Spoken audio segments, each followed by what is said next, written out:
To show you how to make full coverage foundation not look full coverage at all and make it look like skin to the point where you look flawless at the same time. Okay, should be undetectable, but you should look perfect and flawless. Welcome back to my series called Is It a Makeup Trend or Does It Just Look Good on Clear Smooth Skin, where we try out popular routines, techniques, trends by your favorite influencers and makeup artists on a skin type that's not so much shown on social media. I love Katie's videos and all of her techniques, and I've been really eager to try this one out. I'm not only going to be trying the full application, but I'm also going to show you what this looks like in different lighting and the full wear test at the end of the day to really put it to the ultimate test. So Katie dived right into applying the foundation, so I'm going to just do a little bit of skin prep.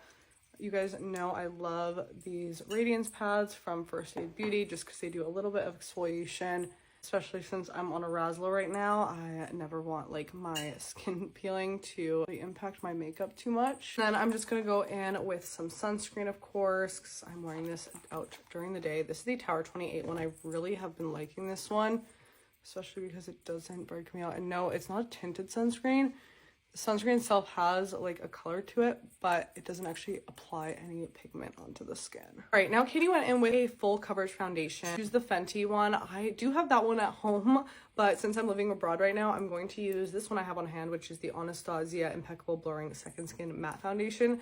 I've really been liking this, and it is full coverage, and she actually took it into the palm of her hand, which I found really interesting. I usually use like 2.5 pumps for my whole face. So that's exactly what I'm gonna do on the hand. Clean hand, and then she went in with a dense foundation brush. This is actually one of my favorite brushes, BK Beauty 101. I always say the brush you use, especially on textured skin, really matters.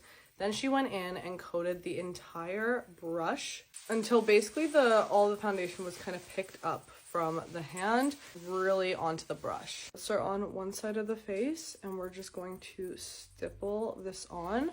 I like that she mentioned this because you are going to get a lot more of an even application this way than if you were to go in with the product straight to the face, which we see a lot on TikTok and stuff. Like there's, you know, all the debate on like TikTok makeup versus like makeup artists, and a lot of the time it is just for content purposes in terms of how product is applied on the skin. Like that's going to grab user attention. So she used this kind of all over, and even though we're using a full coverage foundation, because we diffuse the hand and the warmth of the hand and like spreaded it out like this from a full coverage foundation, now this has turned into a little bit more natural look. But you guys know I actually like sometimes, especially to feel like more confident in my skin and all, I like my real skin texture to kind of show through sometimes. So now that we've evened out the complexion slightly, we can go in with our concealer. I'm going to use the Natasha Denona High Glam, and I'm gonna mix 2 shades here just to get my perfect match. I have used the Mario concealer. It's actually not my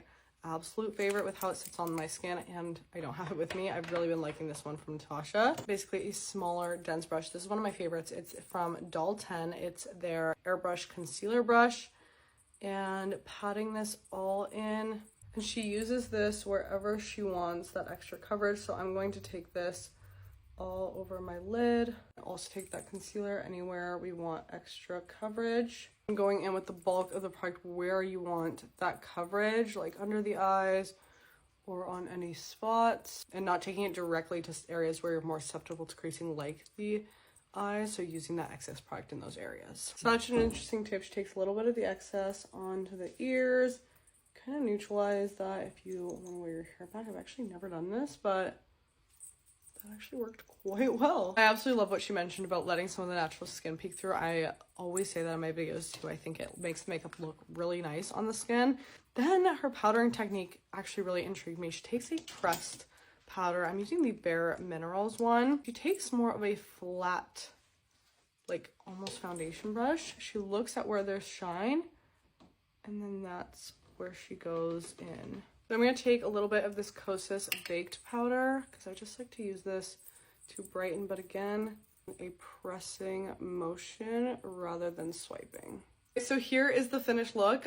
I love how the complexion is looking, very light but still glam, you know, and we have that coverage there. Let me show you what this looks like in different lighting. So here's the makeup away from the ring light. We can obviously see that texture pop up a lot more when I'm not facing that direct light. Here's the makeup in natural lighting. and some bathroom lighting. I'm gonna wear this throughout the day and check with you guys later. Alright guys, it is the end of the day. I wanted to check in with the base makeup with you, and it hasn't faded at all. I'm just a little bit oily, to be honest with you, but not really creased up like in my smile lines or under the eyes too much. A little bit of shifted product where I had my sunglasses on today.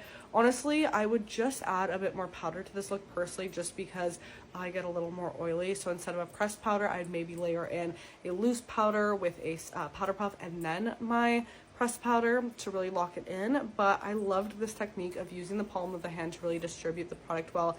I think it worked really nicely, and the skin has just looked really luminous and nice, even though I was wearing a full coverage foundation all day. So that is it. I'm ready to wash this off. Let me know what you guys think of this hack from Katie. Prepare yourselves to love about your skin today, and check out my podcast, Loud Talk with Lavi, where we break down the walls of beauty standards one flaw at a time. And I'll see you in the next video. Bye.